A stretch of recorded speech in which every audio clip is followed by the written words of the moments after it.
Good morning. My name is Mary Yost, and I'm president of the Sage Group, LLC.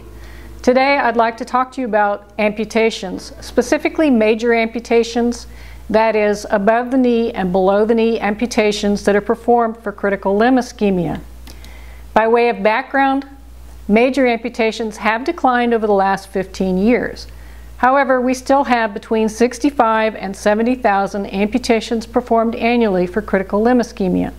25% of CLI patients undergo amputation, and most importantly, major amputation is frequently the first and the only treatment that is given to these critical limb ischemia patients.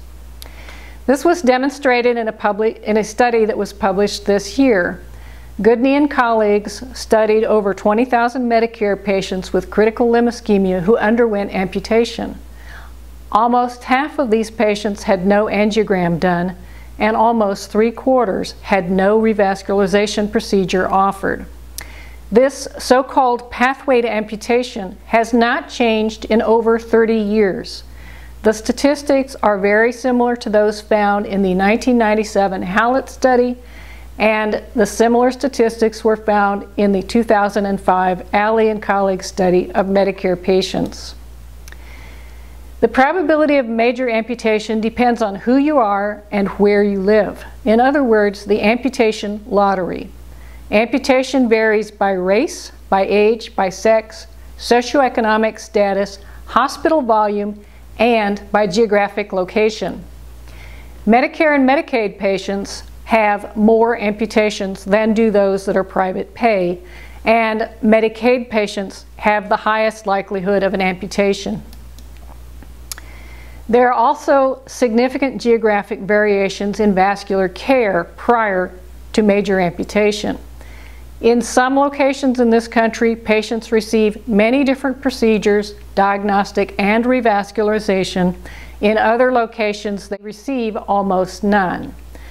It has been shown that patients who have a diagnostic angiogram have a 90% less chance of undergoing an amputation.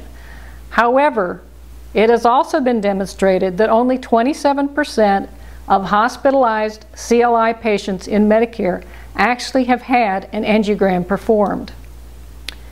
Major amputation is a costly procedure for the hospital, for the patient, as well as for the economy.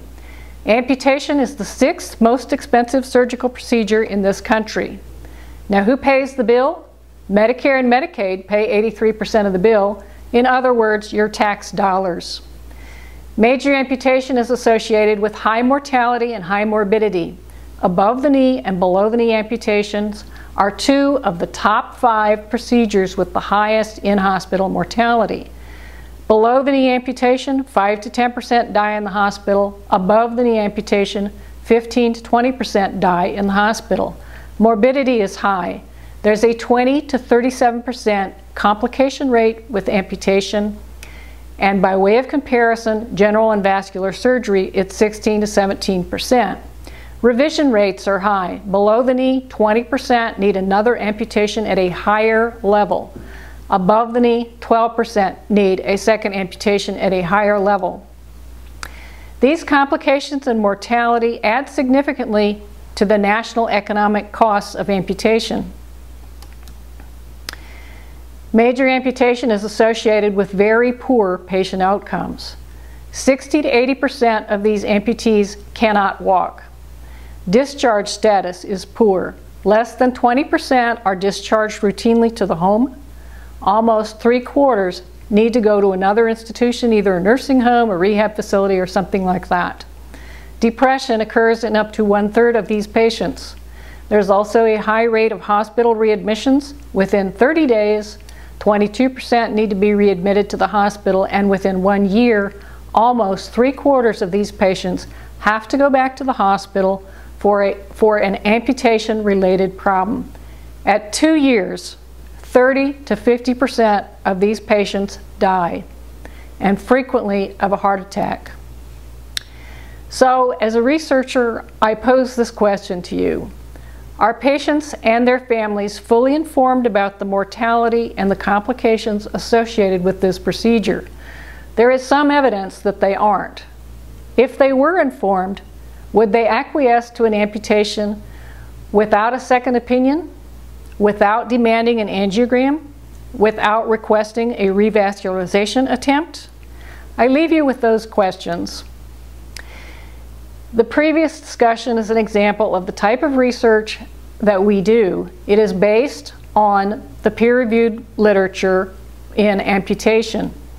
Now, the SAGE Group is the leading research and consulting company that focuses on atherosclerotic diseases in the lower limbs.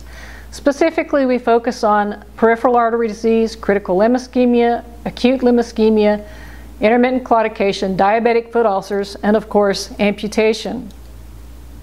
For those of you who would like additional information about our research and consulting capabilities, we invite you to visit our website at www.thesagegroup.us. Thank you.